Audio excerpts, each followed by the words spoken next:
नमस्कार दोस्तों। अमेरिका ने हमेशा अपनी सैटेलाइट्स को यूज़ किया टेरर के लिए। वो कैसे? वो सर्वेलेंस करते रहे पूरी दुनिया के ऊपर, कौन कहाँ पे क्या कर रहा है, कौन खा रहा है, कौन क्या बात कर रहा है। ये अमेरिका ने सारी दुनिया के साथ किया और आज भारत ने वही काम अमेरिका के अगेंस्ट करना शुरू कर दिया। हमने भी अपनी सैटेलाइट्स को लॉन्च कर दिया। ये वो सैटेलाइट्स हैं जो बात कर सकती हैं, they can talk, and America is terrified, क्योंकि जो काम वो करते थे दुनिया के साथ, अब भारत ने उनके साथ करना शुरू कर दिया। एक पूरा स्पाई नेटवर्क है जो भारत क्रिएट कर रहा है। पूरी न्यूज़ है और डिटेल में इसको भारत ने बोला कि भाई अभी तो हमने शुरुआत करी है, ये हम सिर्फ कोई दुश्मनों के साथ या कुछ उनका सर्वेलेंस करने के लिए हम यूज़ नहीं करेंगे। हम तो बिल्कुल CIA की तरह दूध के धुले हुए हैं, हम कोई ऐसा काम नहीं करेंगे। लेकिन CIA ने इसको पकड़ लिया, उसके ऊपर वीडियोस बन रही हैं, and now they are asking American government कि भाई भारत को रोका जाए ताकि वो अमेरिका के अंदर इनके जो एयर बेसिस हैं उसको सर्वेलेंस ना कर पाए। गेम चेंजर है दोस्तों ये, और मुझे खुशी होती है जब हम देखते हैं कि भारत ने अनलीश कर दिया है टेक्नोलॉजिकल स्टॉर्म को। वो भी कहाँ पर? आसमान में। जो रिजात करके RISAT सैटेलाइट्स हैं, ये इतने एडवांस हैं कि अमेरिकन जो इंटेलिजेंस एजेंसीज हैं वो टेरिफाइड आज की डेट में। और ये वो कैपेबिलिटी है जो सिर्फ अमेरिका के पास थी।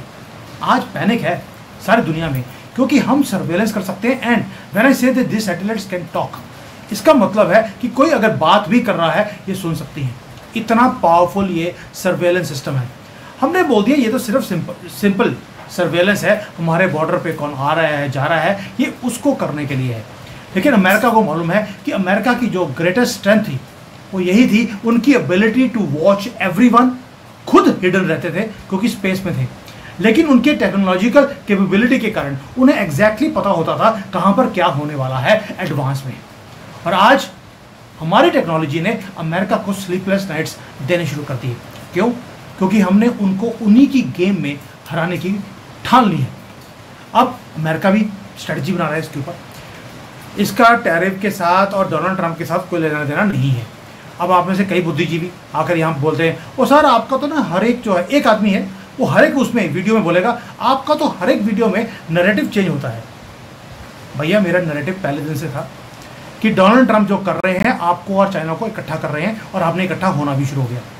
और मोदी जी कल यहाँ पहुँच भी रहे हैं और वहाँ पर जो बातें हो रही हैं वो भी मैंने बता दी आपको कि किस तरह से हम चाइनीज़ टेक्नोलॉजी और चाइनीज़ इन्वेस्टमेंट को भारत में लेकर आ रहे हैं। पहले दिन से मैं आपको एक ही चीज़ बोलता आ रहा हूँ, मेरा नैरेटिव कभी चेंज नहीं होता। मैं बाकियों की तरह नहीं हूँ जो पहले बोल रहे थे ये हमारी इकोनॉमी को नुकसान हो जाएगा, भारत के ऊपर इन्होंने ये कर दिया वो कर दिया। और जब मैं ये बोल रहा था कि चाइना हमारे साथ मिलकर काम करेगा, वही होना शुरू हो गया। तो अब ये भी बोल रहे हैं कि हमें तो फ़ायदा हो गया, अब चाइना और भारत इकट्ठे हो रहे हैं। भाई पहले दिन से बोल रहा था तब मुझे बोल रहे थे कि ये तो CCP एजेंट है, और अब वही बुद्धिजीवी आकर बोल रहे हैं आपका नैरेटिव चेंज होता है। जिनका खुद का नैरेटिव चेंज हो रहा है वो मुझे ताने मार रहे हैं। एनीवेज ये दुनिया ऐसी है। अब आते हैं जो टेबल्स टर्न हुए हैं, जैसे नैरेटिव का बाकी लोगों का नैरेटिव चेंज हो गया है, अब भारत ने भी टेबल को चेंज कर दिया। अमेरिका जो डोमिनेट करता रहा, कंट्रोल करता रहा कंट्रीज को, सिर्फ इसलिए कि सुपीरियर सर्वेलेंस था, इंटेलिजेंस कैपेबिलिटी थी। CIA FBI हमें मालूम है कि किस तरह से ये पूरे दुनिया में ये कॉवर्ट ऑपरेशंस को करते थे। अभी अगली वीडियो बनाऊंगा, मैं आपको बताऊंगा कि कैसे पेंटागन के अंदर चाइना की एंट्री हो गई है। It is a shocking news. Bharat space में कर रहा है, चाइना धरती पे कर रहा है, और भारत और चाइना दोनों इकट्ठे मिलकर अमेरिका की दादागिरी को ख़त्म भी कर रहे हैं। और पहली बार है इन डेकेड्स किसी और कंट्री ने इन कैपेबिलिटीज़ को डेवलप किया है, वही पावर्स जो अमेरिका के पास थी। दोस्तों सोच कर देखिए आप कि चाइना हो, रशिया हो, भारत हो, कोई भी कंट्री हो, अमेरिका उनको सर्वेलेंस करता था उनकी। आपको याद होगा जब गलवान था तो हमें अमेरिका इंटेलिजेंस ने पहले बोल दिया था कि चाइनीज़ वहाँ पर बिल्डअप कर रहे हैं अपनी आर्मी को, ये आपके ऊपर धावा बोलेंगे।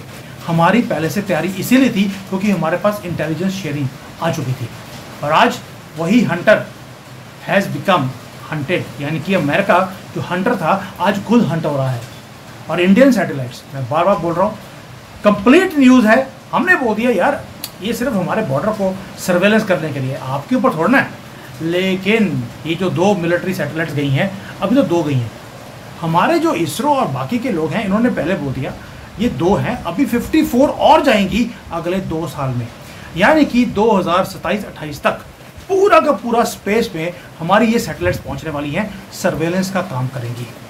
आपको याद होगा न्यारा, वो भी लगा हुआ है हमारे, हमने कई और सैटेलाइट्स, न्यारा बोल दिया, जो हमने अभी निसार जो किया अमेरिका के साथ मिलकर, वो भी सर्वेलेंस के लिए है। यानी कि अब अमेरिका हमारे साथ कंबाइंड होकर वो सर्वेलेंस कर रहा ऊपर। ये बोला गया कि एटमॉस्फेयर को वो सर्वेलेंस करेंगे, बट एक्चुअल में ये मैपिंग होगी पूरी दुनिया की। और जो अमेरिकन ऑफिशियल्स हैं प्राइवेटली, उन्होंने अब कंसर्न दिखाना शुरू कर दिया है इस चीज़ का कि भारत के पास अगर ये पूरा पोटेंशियल आ गया अगले 2 साल में, ये जो अमेरिकन इंटेलिजेंस को जो ऑपरेशंस थे उसको कंप्लीटली एक्सपोज कर देगा। यानी कि भारत के मिलिट्री बेसिस पे कौन आ रहा है कौन जा रहा है ये अमेरिका को पता होता था, अब भारत को पता होगा कि अमेरिका के बेसिस पे कौन आ रहा है और कौन जा रहा है, और ये कहाँ पर ग्लोबली कौन सी चीज़ें करने वाले हैं। यानी कि now they are not the only one having eyes in the sky, हमारे पास आंखें भी हैं और कान भी हैं। यानी कि अमेरिका का मेन एडवांटेज आपने खत्म कर दिया। और इसलिए बोल रहा हूँ, ये जो फियर है, मोदी जी बार बार बोलते हैं अमेरिका को उसी की मेडिसिन का टेस्ट देना वो जरूरी था, और हमने दे दिया। दोस्तों, 2 डिफरेंट वर्ल्ड्स हैं। अमेरिका सर्वेलेंस करता है सिर्फ वहाँ की गवर्नमेंट्स को अपने कंट्रोल में रखने के लिए, हम सर्वेलेंस करेंगे इनको कंट्रोल में रखने के लिए। यानी कि ये पूरी दुनिया को कंट्रोल करते हैं, हमने अमेरिका को ही कंट्रोल करने का प्लान बना लिया। सोच के देखिए, यही है आर्मी अमेरिका की, और उसे एक एक कर कर हम तोड़ रहे हैं। इसलिए बोल रहा हूँ ये बिगिनिंग ऑफ द एंड है। अमेरिकन प्रेसिडेंट को मालूम है अब वो दुनिया का दादा नहीं बन सकता। डॉलर हमने लिक्विडेट करने शुरू कर दिए, डॉलर में हम अपने डील्स कर नहीं रहे, रुपये में ट्रेड हो रहा है। ऑलरेडी 30-40 कंट्रीज में तेल हो या सामान बेचना हो, हम अपनी ही करेंसी में काम कर रहे हैं। उधर से सर्वेलेंस का था अमेरिका का एज, वो हमने तोड़ दिया। और तीसरा था एआई में हम चाइना के साथ मिलकर हम वो सारी चीज़ें लेके आ रहे हैं यहाँ पर भारत में, क्योंकि चाइना एआई में बहुत आगे है। और अभी तो 2 सैटेलाइट्स गई हैं, 52 और जानी है। ये एडवांस सर्वेलेंस सैटेलाइट्स है दोस्तों। ये वो कैपेबिलिटी है जो अमेरिकन इंटरेस्ट को थ्रेट देती है, और ये भारत को बहुत पावरफुल एक स्टेज पर लेके चली जाएगी। आपको लगता है ये ओवरनाइट आ गया कि ये सर्वेलेंस की हमें सैटेलाइट चाहिए, और अमेरिका की जो दादागिरी है उसको ख़त्म हमने अब सोचना कर शुरू किया है क्योंकि हमारे ऊपर टैरिफ लग गए हैं? नहीं, ये पिछले 10 साल से ये प्लानिंग चल रहा था, एग्जीक्यूट अब हुआ है। ऐसा लगता है कई बार कि टाइमिंग परफेक्ट है, लेकिन जियो पॉलिटिक्स में हर चीज़ परफेक्ट ही होती है, उसकी बारी नहीं है। अब डायलेमा देखिए अब क्या है। पहली बात यह है कि अमेरिका ने कभी एक्सपेक्ट नहीं किया था कि किसी और के पास ऐसी सैटेलाइट्स आएंगी which can talk and which can hear, which can see, which can do surveillance, और क्वाइटली ये काम किया जाएगा अमेरिका के अगेंस्ट। अब आपको क्या लगता है कि अमेरिका मानेगा? अमेरिका आपको रोकने की कोशिश करेगा कि आप अमेरिका के ऊपर से अपनी सैटेलाइट्स को लेके नहीं जा सकते। और मोदी जी हैं, वो भी बोलेंगे तुम भी अपनी सैटेलाइट्स भारत के ऊपर से लेके नहीं आ सकते, तुम रोकोगे तो मैं रोकूंगा। और यही है रियल स्टोरी कि अब नया वर्ल्ड ऑर्डर बन रहा है। अब अमेरिका की दादागिरी हम तो सहन करने के लिए तैयार नहीं है। और इसका रिपल इफेक्ट क्या है? रिपल इफेक्ट ये है कि जो इनके ऊपर मास्क था अमेरिका के चेहरे के ऊपर कि we are the strongest country, हम पूरी दुनिया को मॉनिटर कर रहे हैं, मैपिंग कर रहे हैं, वो मास्क के अंदर क्रैक्स आने शुरू हो गए हैं। अब वो जो कैपेबिलिटी इनके पास थी वो अब, हम तो यार एक डेवलपिंग कंट्री है तो भी हमने वो सेम कैपेबिलिटी हमने तैयार कर ली, मास्क के अंदर क्रैक डाल दी है, क्योंकि तुम्हारी मोनोपोली जो थी उसको उसके अंदर घात लगाया है। दोस्तों, हम स्टूडेंट थे जियो पॉलिटिक्स के भी, भारत की बात कर रहा हूँ, और मिलिट्री के अंदर भी, और आज हम मास्टर बनने की कगार पर हैं।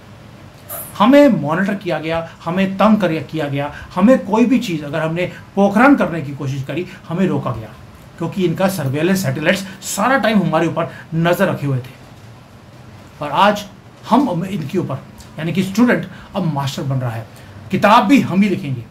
और ये जो क्रैक्स हैं, इसका मतलब है इसका रिपल इफेक्ट भी होगा। आज भारत ने ये काम किया है, यानी कि अमेरिका जो दूसरे कंट्रीज को, हमारे दुश्मन कंट्रीज को कई बार वो हमारी रिपोर्ट देता था कि हम कहाँ पे क्या कर रहे हैं, कहाँ पे जा रहे हैं, हमारी मिलिट्री बेसिस कहाँ पर है। अब रिपल इफेक्ट क्या है? वही अमेरिका की अब शिप कहाँ जा रही है, उनका एयरक्राफ्ट कैरियर कहाँ है, प्लेन्स कहाँ उड़ के जा रहे हैं। अब हम दुनिया को बता सकते हैं। अब सोच के देखिए, अगर भारत और चाइना मिल गए, मुझे नहीं मालूम कि कितना मिलेंगे, अगर दोनों इकट्ठे हो गए और हमने अमेरिका के ऊपर सर्वेलेंस कर चाइना को बताना शुरू कर दिया कि भाई अमेरिका का प्लेन कहाँ जा रहा है और शिप कहाँ जा रही है, सबमरीन कहाँ है। अब सोच के देखिए, जो इनका दादागिरी था वो कैसे खत्म होगा। इसलिए बोल रहा हूँ, रिपल इफेक्ट है इसका। रिपल इफेक्ट है कि अब हम इनकी सुप्रीमेसी के अंदर क्रैक लेके आने के बाद, मोनोपोली एंड करने के बाद, अब दूसरे कंट्रीज को भी अपने साथ जोड़ सकते हैं। उनके साथ हम इनकी जो हमारे पास डाटा आएगा वो हम शेयर कर सकते हैं। और जो एम्पायर्स हैं वो ऐसे ही गिराए जाते हैं। इन्होंने दुनिया में एम्पायर्स को गिरवाया, अब इनका एम्पायर भी गिरेगा। और डोनाल्ड ट्रंप को मालूम है कि इनका जो ट्रंप का या अमेरिका का जो एम्पायर है वो ज़्यादा सस्टेन नहीं कर सकता। उन्हें पूरे दुनिया में अपनी दादागिरी को ख़त्म करना पड़ेगा। और हमने क्वाइटली, बिल्कुल क्वाइटली चीज़ों को डेवलप किया है और अमेरिका की ये था ना ईगो, उसे ध्वस्त किया है और जो बैटलफील्ड है वो तैयार कर दिया। दोस्तों, ये सिर्फ एक सैटेलाइट की बात नहीं है जो फ्लोट कर रही है स्पेस में। ये टूल्स हैं पावर के, इंस्ट्रूमेंट्स हैं कंट्रोल के, और ये सोर्सेज हैं स्ट्रेटेजिक एडवांटेज के। अब पहले अमेरिका स्काई में देखता था तो उसे अपनी सैटेलाइट दिखती थी, अब उसके भारत की सर्वेलेंस करती हुई जो सैटेलाइट है वो भी दिखेगी। ये जो वहाँ पर इतना ज़्यादा हल्ला हो रहा है अमेरिका में, ये ऐसे नहीं हो रहा कि भारत को रोका जाए, इस टेक्नोलॉजी को ना तो डेवलप करने दिया जाए, और अगर वो करते हैं तो अमेरिका के ऊपर से जाने नहीं दिया जाए। और यही है भारत की राइजिंग जनरेशन जो मोदी जी ने कर दिया रिसात। ये प्रूफ है कि अब हम कोई भी एडवांस्ड कैपेबिलिटीज को डेवलप भी कर सकते हैं, लॉन्च भी कर सकते हैं, यूज भी कर सकते हैं। और ये एविडेंस है कि अब हम ग्लोबल सर्वेलेंस के अंदर नहीं आएंगे, अब हम ग्लोबल सर्वेलेंस खुद भी करेंगे। और जो ये टेक्नोलॉजी है, ये सोर्स है भारत के प्राइड की। ये प्राइड है कि अब हम अनस्टॉपेबल एक फोर्स बनते जा रहे हैं और अमेरिका के पास कोई चॉइस नहीं है but to work with us jointly. अगर तनखी दिखाओगे, चिंता मत करो, हमारे पास भी सैटेलाइट्स हैं, हमें भी मालूम है कि तुम्हारी तनखी कैसे निकालनी है। Yes, you are the most powerful country in the world, most powerful military in the world.